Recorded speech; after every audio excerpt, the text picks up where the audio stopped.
ఇరాన్‌లోని Chabahar port already గతంలోనే వాజ్పేయి టైంలో మనకు ఆఫర్ చేయబడింది. ఆ తర్వాత కాంగ్రెస్ ప్రభుత్వం పట్టించుకోలేదు. ఆ తర్వాత మోడీ వచ్చాక ఓకే అనుకున్నాం. మళ్ళీ తర్వాత ఇరాన్‌తో ఇబ్బందులెత్తినప్పుడు ఆంక్షలు పెట్టున్నారు కాబట్టి ఆగింది. బట్ మనం తీసుకుందాం అనుకున్నాం. ఎందుకంటే వాడు పాకిస్తాన్‌కి, చైనాకి చెక్ పెట్టగలిగినటువంటి స్టేజ్‌లో ఉంది కాబట్టి.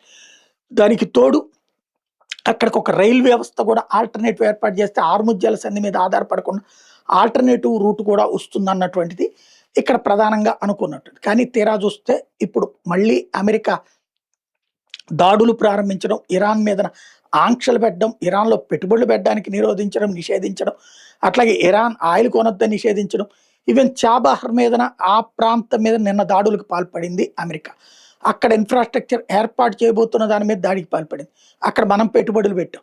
మనం పెట్టుబడులు పెట్టాం కాబట్టి అదేం ఆగదు. అది ఇరాన్ ప్రాపర్టీ కింద కాబట్టి దాన్ని ధ్వంసం చేయడం జరిగింది.